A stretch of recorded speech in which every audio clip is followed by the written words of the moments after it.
नमस्ते दोस्तों, स्वागत है आप सभी का आपके अपने चैनल प्रेप पल्स पे। आज हम एक्सक्रीटरी सिस्टम यानी उत्सर्जन तंत्र के बारे में पढ़ेंगे और इतने अच्छे से पढ़ेंगे कि इसके बाद पेपर कितना भी टफ हो आपके क्वेश्चंस नहीं रुकेंगे और अगर रुकेंगे तो समझ लेना क्या कि किसी से नहीं बन रहे वो।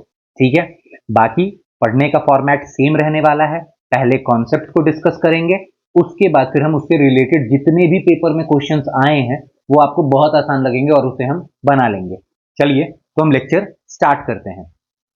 देखिए, सबसे पहले हम देखते हैं क्या कि आखिर एक्सक्रीशन यानी उत्सर्जन कौन कौन से अंग से होता है, क्योंकि मेजरली हमारे दिमाग में एक परसेप्शन बना हुआ होता है क्या कि भाई किडनी ही हमारे बॉडी में सिर्फ उत्सर्जन या एक्सक्रीशन करने का काम करती है। ठीक है, तो देखो हमारे बॉडी में स्किन भी जो है वो उत्सर्जन का काम करती है और क्या क्या निकालती है, कौन कौन से प्रोडक्ट को निकालती है। स्वेट निकालती है जिसमें क्या होता है, वाटर तो होता ही है, साथ ही साथ सॉल्ट भी होता है। ठीक, उसके बाद सीबम निकालती है।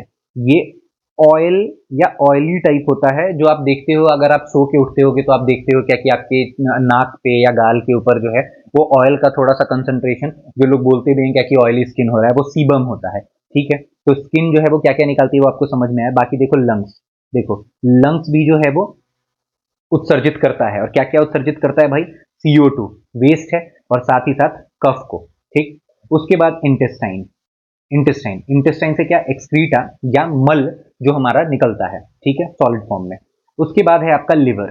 ठीक है, लिवर, लिवर से क्या, लिवर जो है वो अमोनिया को यूरिया में कन्वर्ट करती है। मैंने आपको बताया था जब हम डाइजेशन पढ़ रहे थे। देखो बाकी सब चीज यहाँ जो है वो हमने रेस्पिरेशन कवर कर लिया, तो रेस्पिरेशन में हमने इसे देख लिया है, लंग्स के पूरे फंक्शन को देख लिया है। ठीक है, रेस्पिरेशन में हमने इस पूरे चीज को देख लिया और इंटेस्टाइन से लेके लिवर तक के काम को हमने डाइजेशन में देख लिया है। ठीक है, हमने डाइजेशन में देख लिया। ठीक, तो बचा क्या है भाई, अब बचा है किडनी, है ना। और किडनी को ही मेजरली हम क्यों पढ़ेंगे इस चीज को हम समझते हैं। देखो लीवर क्या किया, सब चीज रिलेटेड है। लिवर ने क्या किया कि लिवर ने डाला अमोनिया, जैसे ही बॉडी में आई अमोनिया, उसको जो है वो इसने किस चीज में कन्वर्ट किया, यूरिया में। और यूरिया को जो है वो बॉडी में कहाँ भेज दिया गया, यूरिया को भेज दिया गया किडनी में। ठीक है ना, यूरिया को भेज दिया गया कहाँ, किडनी में। और किडनी ने फाइनली यूरिन बना के इसे बॉडी से बाहर निकाल दिया, बॉडी से बाहर निकाल दिया। ठीक है, समझ में आया क्या हुआ। लिवर जैसे ही, अब सोचो क्या कि आपने खूब सारा दाल पी लिया, दाल में क्या होगा, नाइट्रोजन, और वहां पे बॉडी के अंदर क्या बन जाएगा, अमोनिया। अब बॉडी जो है वो डायरेक्टली अमोनिया क्या है, अब अमोनिया जो है वो पॉइजन का काम करेगा, शरीर के लिए पॉइजन का काम करेगा। तो बॉडी तुरंत लिवर एक्टिव होगा और लिवर एक्टिव होकर क्या करेगा, उसका जो है वो कन्वर्जन करेगा किस चीज में, यूरिया में। और ये यूरिया जो है वो फिर कहाँ चला जाएगा, ये यूरिया चला जाएगा ब्लड के साथ मिलके कहाँ पे, किडनी में। और किडनी क्या करेगी, किडनी जो है वो इसे यूरिन में कन्वर्ट करेगी और यूरिन के थ्रू जो है वो हमारी ये बॉडी से बाहर निकल जाएगा। तो क्या किया किडनी ने, किडनी ने जो है वो मेजर जो जहर वाला एलिमेंट था यूरिया, उसे जो है वो हमारे बॉडी से डिस्कार्ड किया। इसीलिए हम किडनी को क्या कहते हैं, किडनी जो है वो मेजर एक्सक्रीटरी सिस्टम है। ठीक है, क्या है किडनी, मेजर एक्सक्रीटरी सिस्टम है और इसीलिए इस टॉपिक में हम ज्यादा किडनी पे फोकस करेंगे। ठीक है, समझ में आई ये सारी बात। चलो अब देखो, अब समझते हैं क्या कि भाई आखिर जो ये किडनी में कौन कौन से पार्ट्स इन्वॉल्व हैं ऊपर ऊपर से। ठीक है, देखो तो ये तो अपना ये किडनी रहा, है ना। ये दोनों जो है वो ये क्या है, ये बीन शेप का होता है। ये कैसा होता है, ये बीन के शेप का होता है, या फिर आप देखते हो राजमा के शेप का होता है इस तरीके से, तो ये बीन शेप का होता है। ठीक, अब ये देखो ये जो है ना, ये राइट साइड है, ये जो है ये पूरा ये राइट साइड है, ये राइट साइड है और ये जो है वो लेफ्ट साइड है। ठीक, ये लेफ्ट साइड है। अब देखो ये राइट किडनी जो है ना, राइट किडनी जो है ये थोड़ा दबा हुआ होता है, पेपर में ये आता है। राइट किडनी जो है वो थोड़ा नीचे की तरफ दबा होता है, क्यों, क्योंकि इसके ऊपर जो है वो क्या होता है, अपना लिवर होता है। तो ये लिवर के कारण जो है वो क्या होता है, ये दबा सा होता है। ठीक है ना, तो राइट किडनी जो है वो थोड़ा सा दबा होता है, ये दबा हुआ होगा और दबा होगा किसके कारण, लिवर के कारण जो है वो दबा होगा। अच्छा एक चीज और आप याद कर लो, क्या याद करोगे, क्योंकि भाई रीनल कहीं भी नाम सुनोगे, रीनल, रीनल अगर नाम सुनोगे तो रीनल जो है वो किस चीज से रिलेटेड होगा, रिलेटेड टू किडनी होगा, किडनी से रिलेट करेगा। ठीक है ना, तो कहीं पे भी आप रीनल सुनोगे तो आपको किडनी समझ में आनी चाहिए, कहते हैं हाँ भाई यहाँ पे बात किडनी से रिलेटेड कुछ हो रही है, एक्सक्रीटरी सिस्टम से रिलेटेड कुछ हो रही है। ठीक है, समझ में आ रही है बात। चलो अब देखो, एक ना टोपीनुमा स्ट्रक्चर होता है इसके ऊपर, ऐसे, है ना, इसके ऊपर ना एक टोपीनुमा स्ट्रक्चर होता है इस तरीके से किडनी के ऊपर एक टोपीनुमा स्ट्रक्चर होता है, और इसे कहते हैं हम एड्रिनल ग्लैंड, एड्रिनल ग्लैंड, ठीक है ना। और यहाँ से एक हार्मोन निकलता है, एड्रिनलिन। क्या निकलता है? एड्रिनलिन हार्मोन निकलता है, fear flight and fight hormone जो होता है। बाकी इसके बारे में हम पूरा एंडोक्राइन सिस्टम जब एक जगह पढ़ेंगे तो उसमें हम पढ़ेंगे, बट इसी के ऊपर होता है। और लेफ्ट किडनी के ठीक पास में, लेफ्ट किडनी के ठीक पास में एक और ऑर्गन होता है जिसे हम कहते हैं स्प्लीन। स्प्लीन, ये स्प्लीन, और ये इसको क्या कहते हैं स्प्लीन को? स्प्लीन जो है वो graveyard, graveyard, graveyard of RBC होता है। ये आरबीसी यहीं पे मरता है जाके, और साथ ही साथ जो है वो यहाँ पे lymphocytes, lympho lymphocytes, sorry sorry sorry sorry, graveyard, और यहाँ पे लिम्फोसाइट्स या फिर डब्ल्यूबीसी यहाँ पे प्रोड्यूस भी होता है और स्टोर भी होता है, ठीक है ना। स्प्लीन, तो आपको ये चीज पता होनी चाहिए कि हमारे बॉडी में कौन सी चीज कौन से साइड पे है, ठीक है ना, कहाँ है, तो ये चीज आपको समझ में आया। बाकी किडनी के बारे में अब देखो, किडनी से जो है वो उसके बाद ये ट्यूब लाइक स्ट्रक्चर है, ये ट्यूब लाइक स्ट्रक्चर है। इस ट्यूब लाइक स्ट्रक्चर को हम क्या बोलते हैं? यूरेटर बोलते हैं। क्या बोलते हैं इसे हम? यूरेटर बोलते हैं। उसके बाद ये जो है वो यहाँ से यूरिन जब निकलेगा, जब किडनी से यूरिन निकलेगा तो यूरेटर से होते हुए, यूरेटर से होते हुए ये कहाँ जाएगा? ये जो है वो हमारे ब्लैडर में जाएगा, यूरिनरी ब्लैडर में जाएगा, ठीक है ना, यूरिनरी ब्लैडर में जाएगा। और उसके बाद जो है वो ये बाहर निकलेगा, कहाँ से बाहर निकलेगा? यूरेथ्रा से। देखो दिमाग में क्या कंफ्यूजन क्रिएट होगा यूरेटर और यूरेथ्रा में, है ना, तो याद रखना यूरेथ्रा जो है वो नीचे है और यूरेटर जो है वो ट्यूब लाइक स्ट्रक्चर है, जो कि किसको कनेक्ट करता है? किडनी से यूरिनरी ब्लैडर को कनेक्ट करता है, ठीक है, ये चीज आप याद रखोगे। अब देखो यहाँ पे एक बहुत इंपॉर्टेंट बात है, यहाँ पे जो है, यहाँ पे यूरेथ्रा के पास में एक मसल होता है, एक खास तरीके का मसल होता है जिसे हम कहते हैं स्पिंक्टर, स्पिंक्टर मसल कहते हैं, स्पिंक्टर मसल कहते हैं। ये क्या करता है कि भाई जब भी हमें यूरिन पास करना होता है, जब भी हमें यूरिन पास करना होता है तो वो क्या करता है? उस चीज को रेगुलेट करता है, रेगुलेट करता है या फिर कंट्रोल करता है, ठीक है ना। बहुत बारी आपको जो है वो सूसू लगी हुई होती है और आप क्या करते हो? आप रोक लेते हो। वो किसके कारण रोक लेते हो? वो इसी स्पिंक्टर मसल के कारण आप जो है वो रोक सकते हो, ठीक है। तो ये चीज भी बहुत इंपॉर्टेंट है, यहाँ पे स्पिंक्टर मसल को जो है वो पूछा जाता है, स्पिंक्टर मसल के बारे में, ये कहाँ होता है? तो ये यूरेथ्रा के पास में होता है, ठीक है। आपको समझ में आया कि हमारा राइट किडनी जो है वो थोड़ा नीचे की तरफ दबा हुआ होता है, किसके कारण दबा होता है? लिवर के कारण दबा हुआ होता है। लिवर के ऊपर कौन सा ग्लैंड होता है? तो एड्रिनल ग्लैंड होता है। स्प्लीन कहाँ होता है? स्प्लीन जो है वो लेफ्ट वाले किडनी के पास में होता है। क्या है? ग्रेवयार्ड ऑफ आरबीसी है, लिम्फोसाइट्स को जो है वो बनाने और स्टोर करने में काम आता है।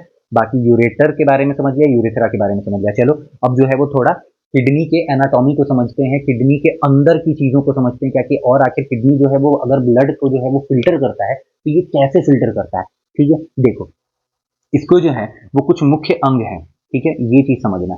इसके जो है वो कुछ मुख्य पार्ट्स हैं। जैसे पहला जो है वो क्या है? पहला है कॉर्टेक्स। ये जो बाहर का ये मोटा सा जो पार्ट देख रहे हो ना, इसको कहते हैं कोर्टेक्स।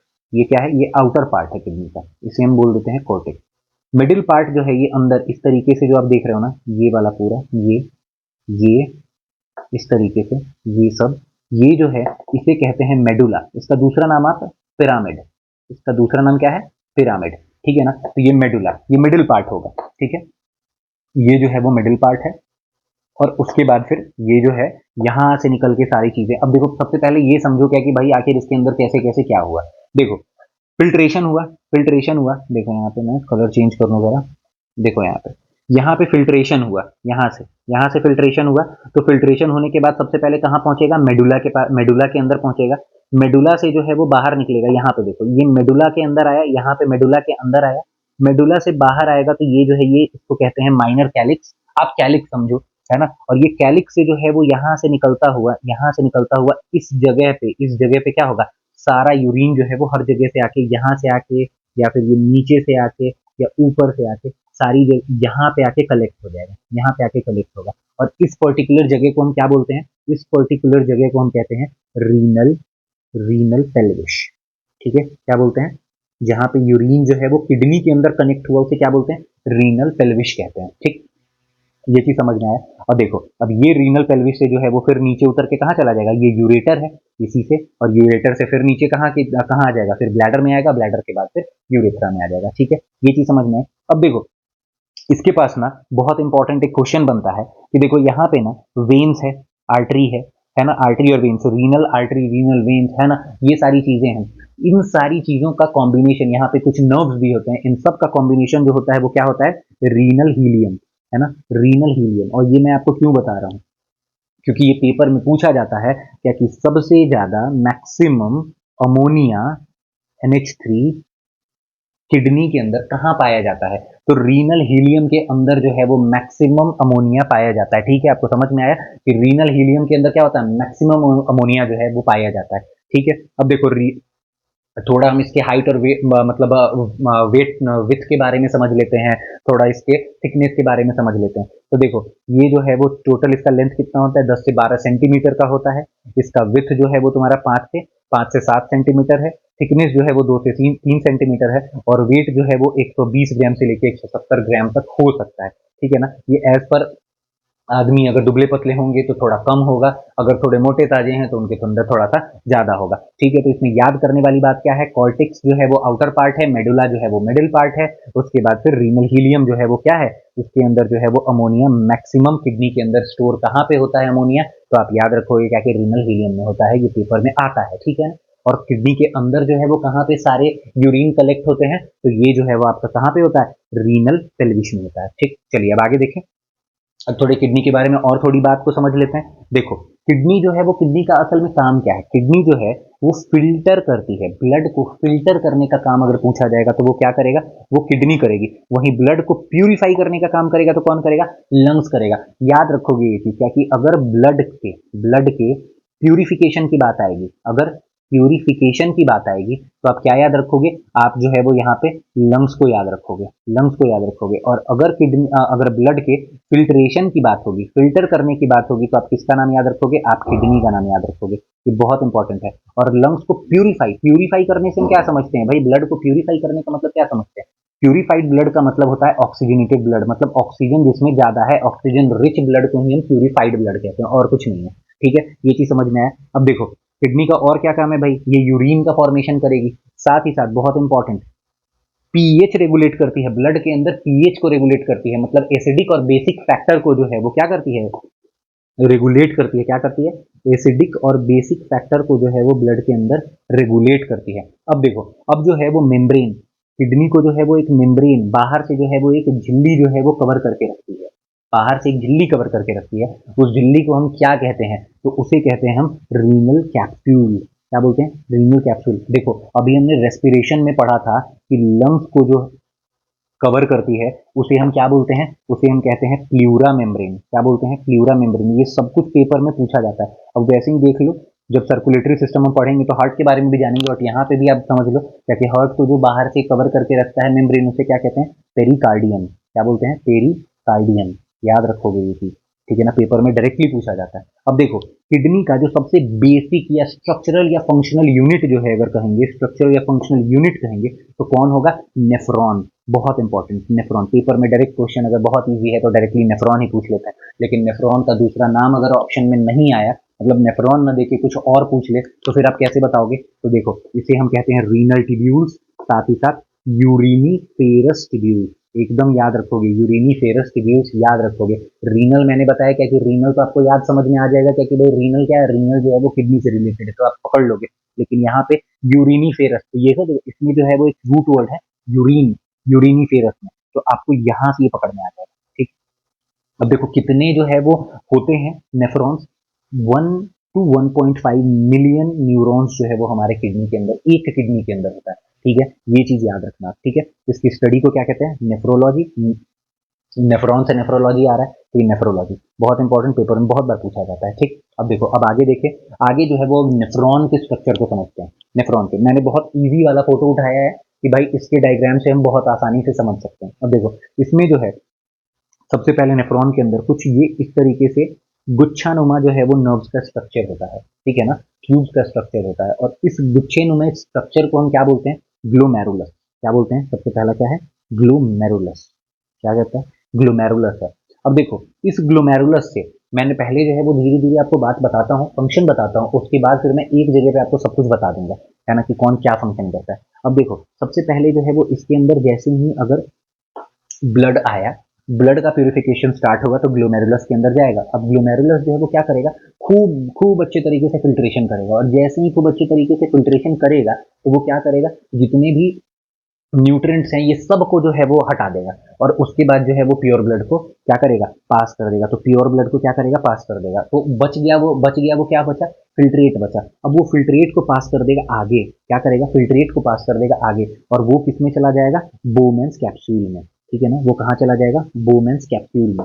आगे जो है वो फिल्ट्रेट गया, और फिल्ट्रेट कहाँ चला गया, बोमेन्स कैप्सूल में। अब बोमेन्स कैप्सूल में गया, बोमेन्स कैप्सूल जो है वो कुछ नहीं, फिल्ट्रेट को इकट्ठा करेगा, और इकट्ठा करने के बाद क्या करेगा, ये जो है वो आपके पीसीटी को देगा, या फिर यहाँ पे प्रॉक्सिमल कॉन्वुलेटेड ट्यूब्यूल को देगा, ठीक है ना। और यहीं से जो है वो क्या शुरू हो जाएगा, यहाँ से जो है वो रीअब्जॉर्प्शन शुरू हो जाएगा। क्या होगा, रीअब्जॉर्प्शन, मतलब बहुत सारे, मैंने आपको बताया क्या कि बहुत सारा ग्लोमेरुलस में क्या हो जाता है, ग्लोमेरुलस में बहुत सारे न्यूट्रिएंट्स जो है वो छान दिए गए हैं। बहुत सारे न्यूट्रिएंट्स बॉडी के अंदर न्यूट्रिएंट्स थे, वो सब कुछ को छान दिया गया, बहुत सारे आयंस को छान दिया गया जो कि बॉडी के अंदर जरूरत था, सोडियम पोटेशियम आयंस का बहुत ज्यादा जरूरी था, वो सारी चीजों को छान दिया गया। तो अब वो सारी चीजें जो है वो प्रोक्सिमल ट्यूब्यूल जो है वो उन सारे न्यूट्रिएंट्स को क्या करना शुरू करेगा, वो जो है वो रीएब्जॉर्ब करना शुरू करेगा।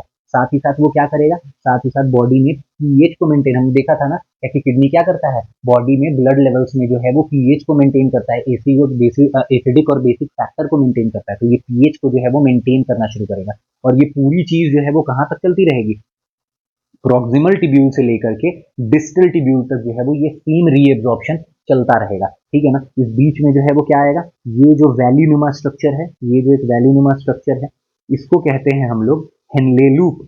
इसको क्या कहते हैं, हेनले लूप। अब ये नीचे की तरफ जब जा रहा है तो इसे हम कह देंगे डिसेंडिंग लूप। क्या बोलेंगे, डिसेंडिंग लूप। और जब ये ऊपर की तरफ जा रहा है तो इसे हम क्या बोलेंगे, असेंडिंग लूप, है ना, असेंडिंग लूप, ठीक है। तो ये सब पेपर में नहीं आता है, बट अब फिर भी दिमाग में एक होना चाहिए कि हेनले लूप इसमें से किसका पार्ट था, डिस्टल टिब्यूल किसका पार्ट था, प्रोक्सिमल टिब्यूल किसका पार्ट था, ठीक है ना, ये सारी चीजें। तो यहाँ से लेके जो है वो डिस्टल टिब्यूल तक किसका हुआ, डिस्टल टिब्यूल तक किसका काम हुआ, यहाँ पर रीएब्जॉर्प्शन का काम हुआ, ठीक। और जो है वो उसके बाद क्या होगा, कलेक्टिंग डक्ट में जाएगा। क्या होगा, कलेक्टिंग डक्ट में जाएगा, फाइनली कलेक्टिंग डक्ट। और ये कलेक्टिंग डक्ट बहुत मोटा सा एक पाइप होगा, समझ के रखो आप, कि इसमें बहुत सारे नेफ्रॉन का जो है वो कनेक्शन होगा, बहुत सारे नेफ्रॉन के आउटलेट जो है वो डिस्टल कॉन्वोल्यूटेड ट्यूब्यूल जो है वो फाइनली जाके इसमें कनेक्टेड होगा, और यहाँ पे जो है वो पूरा क्या होगा, इसके अंदर सब कुछ जो है वो कलेक्ट हो रहा होगा, और फाइनली इसमें भी कुछ कुछ वाटर को रीएब्जॉर्ब कर लिया जाता है, ठीक है। ये चीज समझ में आया। और ये फाइनली फिर क्या करेगा, जो भी इसके अंदर जो यूरिन बचा, अब जो पूरा वेस्ट बचा, जो वेस्ट बचा वो यहाँ पे क्या होगा, कलेक्टिंग में वेस्ट जो है वो कलेक्ट हो जाएगा, ठीक है ना। वो वेस्ट कलेक्टेड क्या है, वही तो यूरिन है, और ये यूरिन जो है वो फिर कहाँ पास ऑन कर दिया जाएगा, रीनल पेल्विस। मैंने बताया था ना आपको क्या कि भाई किडनी के अंदर भी जो है वो कलेक्ट होगा, और वो रीनल पेल्विस में होगा। रीनल पेल्विस जो है वो क्या करेगा, उसको यूरेटर के थ्रू जो है वो कहाँ भेज देगा, ब्लैडर में, यूरिनरी ब्लैडर में, ठीक है ना। और फिर कहाँ चला जाएगा, यूरेथ्रा में चला जाएगा, ठीक है। तो समझ में आया आपको, पूरा का पूरा प्रोसेस जो है वो फिल्ट्रेशन का प्रोसेस समझ में आया। अब देखो, अब इसमें इंपॉर्टेंट बातें जो है वो हम लिखते चले जाते हैं। देखो क्या क्या हुआ था, क्या क्या हुआ ग्लोमेरुलस में। ग्लोमेरुलस में आप याद करके रखोगे क्या कि ग्लोमेरुलस में अल्ट्रा फिल्ट्रेशन होता है। अल्ट्रा फिल्ट्रेशन कुछ नहीं समझना है, सिर्फ फिल्टर करना है, सारे न्यूट्रिएंट्स वगैरह सब कुछ हटा दिए जाते हैं, तो अल्ट्रा फिल्ट्रेशन हुआ। बोमेन्स कैप्सूल में आप याद रखोगे क्या कि बोमेन्स कैप्सूल में जो है वो फिल्ट्रेट का कलेक्शन होता है। क्या होता है, फिल्ट्रेट का कलेक्शन होगा, है ना, फिल्ट्रेट का कलेक्शन होगा। साथ ही साथ आप देखते हो क्या कि डायलिसिस होता है ना, नॉर्मली आगे आएगा। तो डायलिसिस जो होता है ना, जब हमारा किडनी फेल हो जाता है तो हेमोडायलिसिस करते हैं। वो डायलिसिस वाला फैक्टर अगर सोचेगा कि भाई डायलिसिस जो है वो हमारे बॉडी में कौन कर रहा होगा, तो बोमेन्स कैप्सूल को कहा जाता है क्या कि वो डायलिसिस का जो है वो काम देखता है। तो यहाँ पे डायलिसिस जो है वो कौन देख रहा होता है, ये देख रहा होता है, ठीक है। यहाँ पे जो है वो मैंने आपको बताया क्या कि भाई प्रॉक्सिमल टिब्यूल से लेके डिस्टल टिब्यूल तक क्या होता है, रीएब्जॉर्प्शन, साथ ही साथ जो है वो पीएच के मेंटेनेंस का काम होता है, ठीक है। और आयन का भी जो है वो क्या होता है, आयन का भी जो है वो रीएब्जॉर्प्शन हो रहा होता है। क्या होता है, आयन का भी रीएब्जॉर्प्शन। कौन कौन से आयन होते हैं भाई, सोडियम के आयन होते हैं, पोटेशियम के आयन होते हैं, ये सारे आयन्स का। और यहाँ पे कलेक्टिंग डक्ट में क्या होता है भाई, कलेक्टिंग डक्ट में जो है वो वाटर का रीएब्जॉर्प्शन, और रीएब्जॉर्प्शन के बाद कहाँ पे रीनल पेल्विस में छोड़ दिया जाता है, ठीक है ना, यूरिन को रीनल पेल्विस में छोड़ दिया जाता है। तो होपफुली आपको नेफ्रॉन पूरा समझ में आ गया कि किस तरीके से ये फिल्ट्रेशन हुआ। ठीक है, अब देखते हैं। अब यही जो है वो पूरा यहाँ पे लिखा हुआ है, मैंने यहाँ पे पूरा डाल दिया। देखो ग्लोमेरुलस में अल्ट्रा फिल्ट्रेशन होता है, उसके बाद फिर यहाँ पर देखो बोमेंस कैप्सूल में मैंने डाल दिया क्या कि यहाँ पे जो है वो कलेक्शन ऑफ फिल्ट्रेट होगा, साथ ही साथ जो है वो डायलिसिस वाला काम जो है वो इसी के अंदर हो रहा होता है। यहाँ पर जो है वो पीसीटी में क्या होता है, रीएब्जॉर्प्शन हो रहा होता है, ठीक है ना, और पीएच के मेंटेनेंस का काम हो रहा होता है। ठीक, यहाँ पे हेनले लूप के अंदर डिसेंडिंग लूप है और असेंडिंग लूप है, ये सब चीज पेपर में नहीं पूछा जाएगा, इस वजह से मैंने ज्यादा एम्फेसाइज किया नहीं है। ठीक है, पेपर से पहले हम इतना ज्यादा फोकस नहीं कर सकते। ठीक है, ये सारी चीजें यहाँ पे हो गई हैं। अब देखो, अब नेफ्रॉन में जो है वो कुछ और इंपॉर्टेंट बातें हैं। अब देखो नेफ्रॉन में ना कुछ हॉर्मोन्स, हॉर्मोन्स जो है वो इस चीज में बड़ा इंपॉर्टेंट फैक्टर प्ले करते हैं। एक होता है एडीएच हार्मोन, एक होता है एडीएच हार्मोन। एडीएच हार्मोन क्या होता है, एंटी डायूरेटिक हार्मोन। आपको अभी इन सब चीजों के बारे में जानना नहीं है, बट पूछ ले क्या कि भाई एक्सक्रीशन में कौन से हार्मोन जो है वो रोल प्ले करते हैं, तो कौन है, एडीएच हार्मोन है, उसके बाद एल्डोस्टेरोन हार्मोन है और पीटीएच हार्मोन है। पीटीएच मतलब क्या है, पैराथायरॉयड, पैराथायरॉयड हार्मोन है।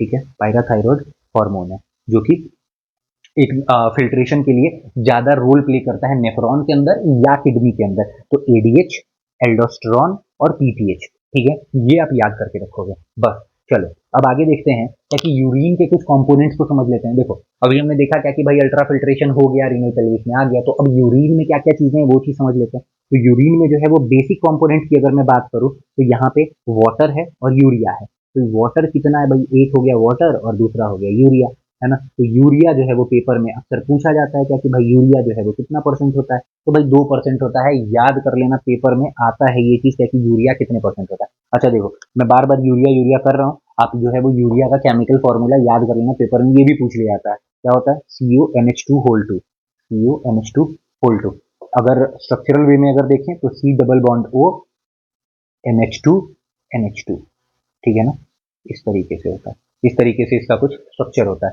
ठीक है, तो ये हो गया। अब इसका पीएच कैसा होता है भाई, एसिडिक होता है। पीएच बहुत रेयर ही पूछा जाता है, 5.5 से 6 के बीच में होता है, आप 6 लिख के आ सकते हो। तो एसिडिक होता है, जो भी ऑप्शन होगा सारे एसिडिक नहीं होंगे। ठीक है ना, 5.5 से 6 के बीच में होता है। बाकी येलो कलर जो होता है हमारे यूरिन का किसके कारण होता है, यूरोक्रोम के कारण। बहुत इंपॉर्टेंट, बहुत इंपॉर्टेंट, है ना। और स्मेल जो यूरिन करता है वो किसके कारण करता है, अमोनिया के कारण, अमोनिया के कारण। ठीक है, NH3 के कारण। ठीक, अब देखो ह्यूमन एक्सक्रीटा जो हमारा मल होता है वो भी कैसा होता है, येलो कलर का होता है। वो किसके कारण होता है भाई, वो बिलीरुबिन के कारण होता है। ये भी बहुत पेपर में पूछा जाता है। ठीक है ना, ये भी आप याद रखना।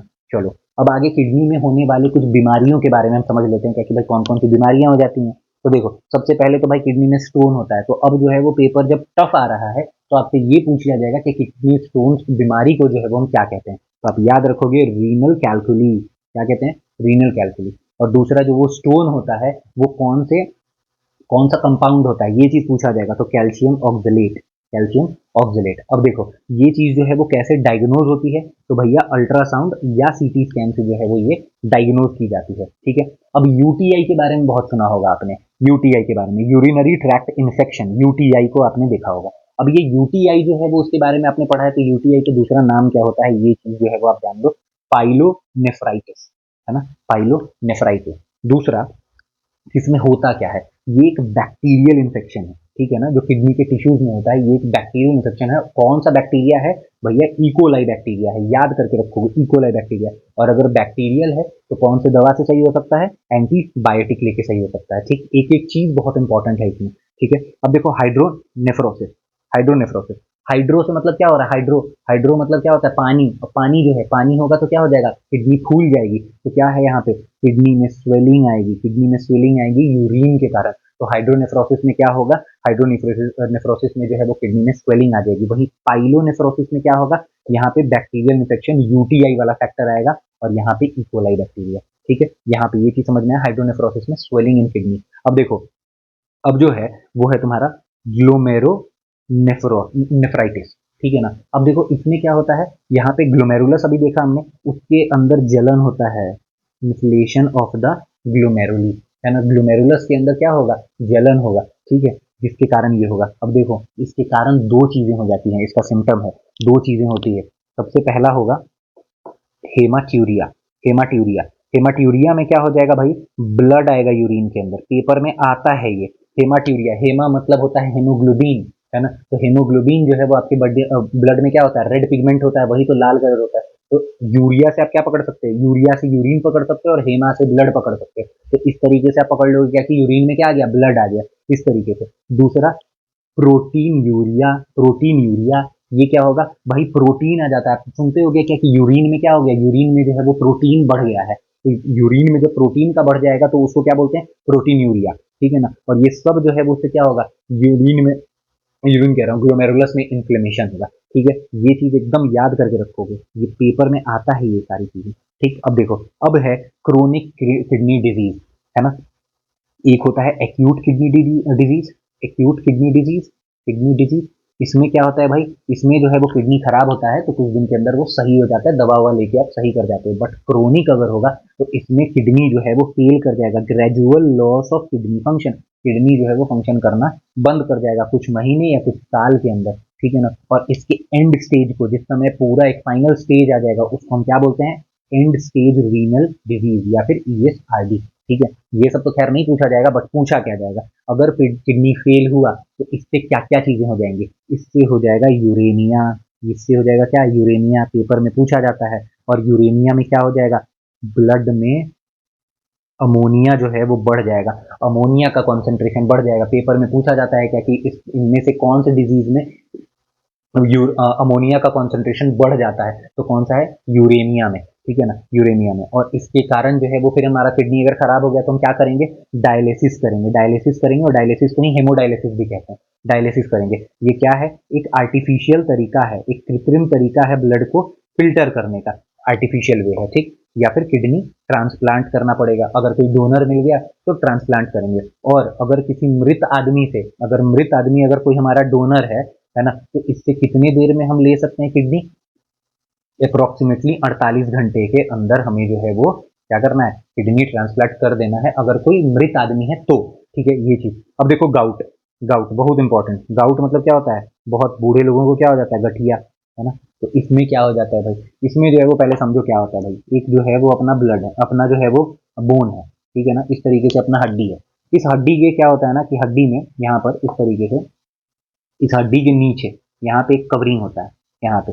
और इस कवरिंग के अंदर ना एक लिक्विड या फ्लूइड जैसा कुछ भरा होता है ना, जिसे हम क्या बोलते हैं, साइनोवियल फ्लूइड, साइनोवियल फ्लूइड कहते हैं, ठीक है ना, साइनोवियल फ्लूइड होता है। ये क्या करता है, क्या कि भाई बोन के मूवमेंट को जो है वो स्मूथ रखता है, ठीक है। तो ये साइनोवियल फ्लूइड जो है वो बोन के मूवमेंट को वो करता है, क्या कहते हैं, स्मूथ करके रखता है। ये साइनोवियल फ्लूइड का जो है ना, ये कॉन्सेंट्रेशन जो है वो कम होने लगता है। और इस जगह पे भाई किसका कॉन्सेंट्रेशन बढ़ने लगता है, यूरिक एसिड का, यूरिक एसिड का कॉन्सेंट्रेशन जो है वो बढ़ने लगता है, जिसके कारण क्या हो जाता है, गठिया हो जाता है, गाउट हो जाता है, ठीक है ना। तो आपसे पूछा जाएगा क्या कि गठिया में किस चीज का कॉन्सेंट्रेशन बढ़ता है, तो आप याद रखोगे क्या कि यूरिक एसिड का जो है वो कॉन्सेंट्रेशन बढ़ता है, या साइनोवियल फ्लूइड का कॉन्सेंट्रेशन घटता है। ये चीज आप याद रखोगे, ठीक। किडनी डिजीज खत्म।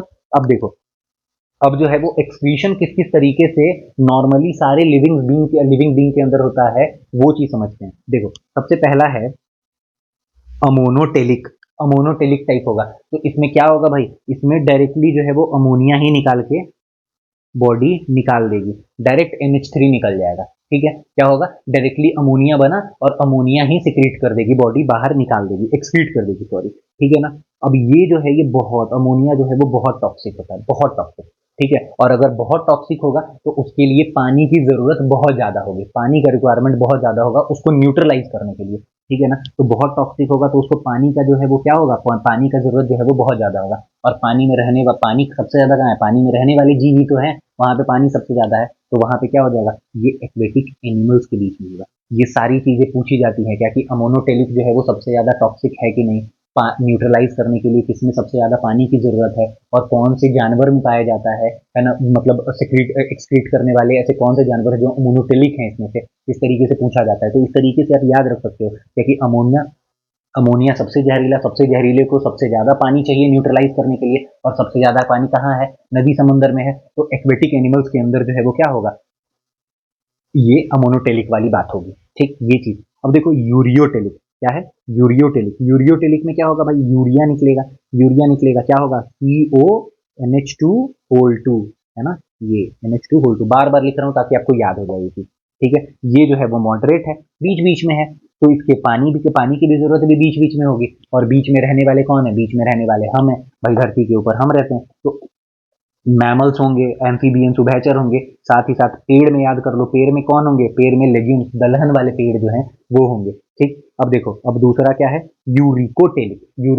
यूरिकोटेलिक में क्या होगा भाई, यूरिक एसिड है ना, यूरिक एसिड, और यूरिक एसिड जो है वो लो होता है, सबसे लो है, और यहाँ पर जो है वो पानी जो है वो क्या होगा, पानी की जरूरत भी सबसे कम होगी, जो सबसे कम टॉक्सिक है उसको पानी भी न्यूट्रलाइज करने के लिए कम चाहिए होगा, और ये सबसे कम जो है वो सबसे छोटे जानवर में होगा, नहीं तो मर जाएगा ना। तो यूरिक एसिड इस तरीके से आप याद कर सकते हो कि ये बर्ड्स में होगा, रेप्टाइल्स में होगा, डेजर्ट में रहने वाले, पानी की जरूरत, पानी सबसे कम है, तो पानी सबसे कम कहाँ पे, डेजर्ट में है, तो प्लांट में अगर पूछ दे तो डेजर्ट वाले प्लांट है। छोटे जीव जंतु कौन से हैं, बर्ड्स हैं, तो उनको चाहिए। ठीक है, तो इस तरीके से आप याद रख सकते हो, तो बहुत इंपॉर्टेंट, ये पेपर में डायरेक्टली पूछा जाता है, समझ गए।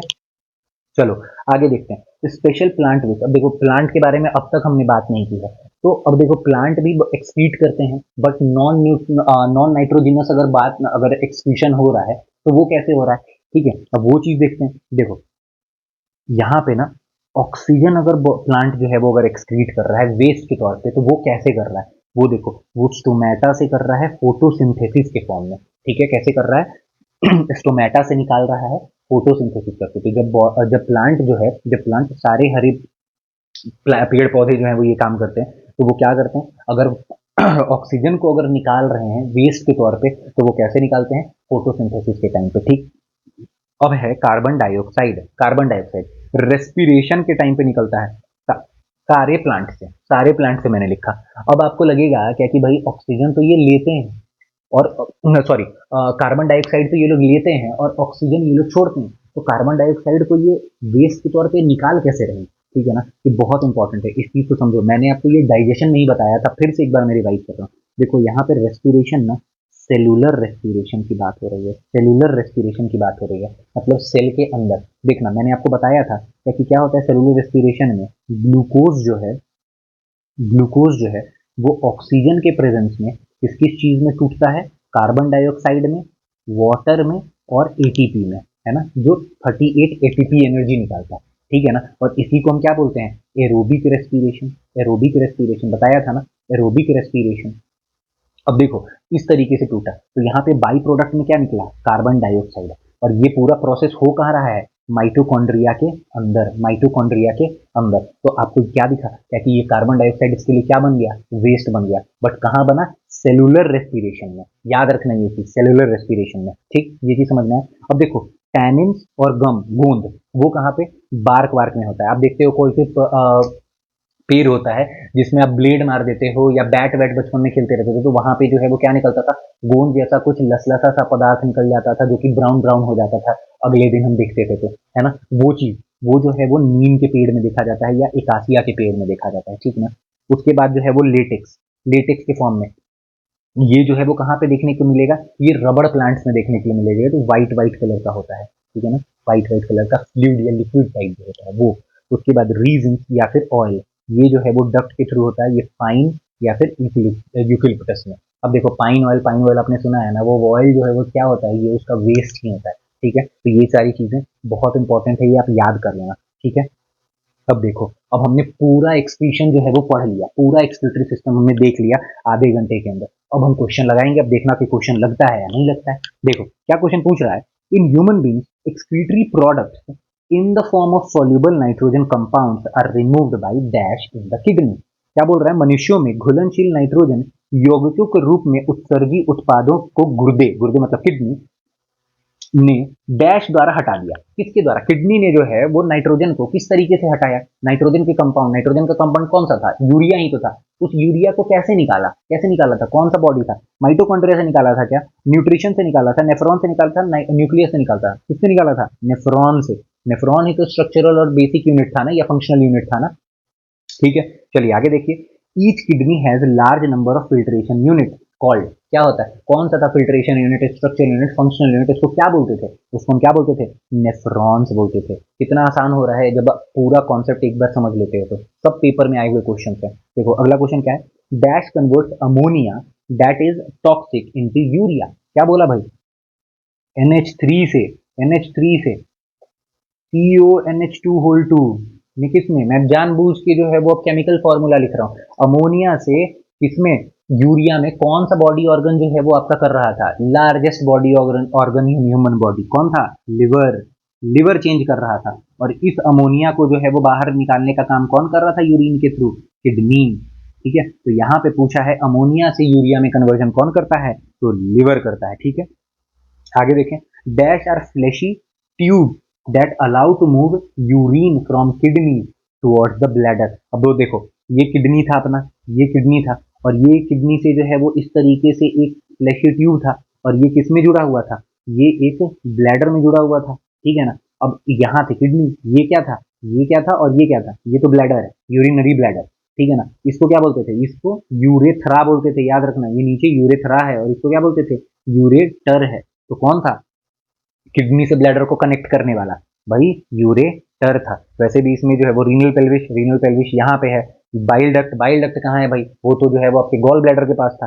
यूरेटस, सॉरी यूटरस, यूटरस जो है वो रिप्रोडक्शन में आप देखोगे कि यूटरस का काम क्या है। ठीक है ना, तो यहाँ से भी आप शॉर्टलिस्ट भी कर लोगे। ठीक, आगे देखो, whose primary function is to eliminate the waste material from the blood by urine formation। किसका काम था यूरिन को फॉर्म करके बॉडी से बाहर निकालना वेस्ट को, किसका काम था, किडनी का काम था। ऑप्शन भी देखने की जरूरत नहीं है, किसका काम था, किडनी का काम था। लिवर में यहाँ कंफ्यूज मत होना, लिवर का काम जो है वो सिर्फ टॉक्सिक मटेरियल को लेस टॉक्सिक में कन्वर्ट कर देना। ठीक है ना, किसका काम है ये जो है वो सिर्फ करती है अमोनिया को यूरिया में कन्वर्ट, याद रखना ये चीज। ठीक है, आगे, which of the following is not, जब भी नॉट आए तो नॉट पे एकदम दिमाग और कान दोनों खड़े हो जाने चाहिए, है ना। Is not a part of the human excretory system. Human excretory system का पार्ट कौन सा नहीं है, देखो भाई, किडनी है क्या, यूरिनरी डक्ट है क्या, यूट्रस है क्या, यूरेथ्रा है क्या। तो भैया हमने देखा क्या कि किडनी थी, यूरिनरी डक्ट था, यूरिनरी डक्ट मतलब यूरेटर, और यूरेथ्रा भी था, कौन सा नहीं था, यूट्रस नहीं था। ठीक है ना, ये रिप्रोडक्टिव पार्ट में आएगा। ठीक है, ये चीज समझ में आया, आगे चलें। Which of the following compounds is the most common compound that forms kidney stone? भैया किडनी स्टोन में कौन सा कंपाउंड था बताओ, कैल्शियम ऑक्सलेट। कुछ और पढ़ने की जरूरत है क्या, magnesium oxide, sodium bicarbonate, magnesium citrate, नहीं, पढ़ लिया हमने ये। अच्छा हाँ, एक चीज और, इस बीमारी को क्या कहते हैं, इस बीमारी का नाम क्या है, रीनल रीनल कैल्कुली, रीनल कैल्कुली, याद रखना इसके डिजीज का नाम। पेपर अगर टफ होगा तो अब ये सब क्वेश्चन आ चुके, तो अब क्या पूछा जाएगा, इसके पेरिफेरी में थोड़े आसान आसान क्वेश्चन या टफ टफ क्वेश्चन यही सब पूछे जाएंगे। तो रीनल कैल्कुली एकदम याद रखना ये चीज। ठीक, अब देखो, which human body organ is involve in the purification of blood. बहुत अच्छा, क्या लिखा, ऑप्शन देखते हैं भाई, हार्ट है, गॉल ब्लैडर है, किडनी है, स्प्लीन है। मैंने आपको बताया, अभी मैंने जब मैं बता रहा था तो आपके बताया मैंने क्या कि प्यूरिफिकेशन ऑफ ब्लड में अगर पूछा जाए तो आप लिवर करोगे। ठीक है ना, और फिल्ट्रेशन की अगर बात की जाए, तो आप किसका नाम लोगे, आप किडनी का नाम लोगे। बट यहाँ पे जो है वो क्वेश्चन पूछा जा रहा है प्यूरिफिकेशन का, और यहाँ ऑप्शन में जो है वो कहीं लिवर है ही नहीं। तो देखो यहाँ पे आप क्वेश्चन को अगर ढंग से पढ़ोगे तो क्या बोल रहा है, मानव शरीर का कौन सा अंग रक्त के शुद्धिकरण में शामिल है। डायरेक्टली नहीं पूछ रहा है कि कौन सा कर रहा है, तो यहाँ पे जो है वो शामिल जो है वो क्या है, प्यूरिफिकेशन। लिवर ने जो प्यूरिफाई किया उसको और प्यूरिफाई करने का काम किसने किया था, किडनी ने किया था। तो यहाँ पे कुछ जगह आप अपनी बुद्धि भी लगाओगे, है ना। यहाँ पे अगर ऑप्शन, अगर एक ई ऑप्शन होता और यहाँ पे अगर लिवर होता तो आप श्योरली लिवर के साथ जाते, बट चूंकि यहाँ पे जो है वो लिवर नहीं है तो आप आंसर किस पे जाओगे, आप जो है वो यहाँ पे किडनी के साथ जाओगे। ठीक है, ये चीज एकदम याद रखना है। ठीक है, ये थोड़ा कॉन्ट्रोवर्शियल क्वेश्चन हो सकता था, बट अगर ऑप्शन में लिवर होता तो, बट यहाँ पे अभी कुछ नहीं है। ठीक, अब देखो, नेफ्रोलॉजी इज एसोसिएटेड विद, भाई नेफ्रोलॉजी किसके स्टडी को कहते थे, किडनी के स्टडी को नेफ्रोलॉजी कहते थे। ठीक है, अब देखो, kidney failure is treated periodically on a kidney machine.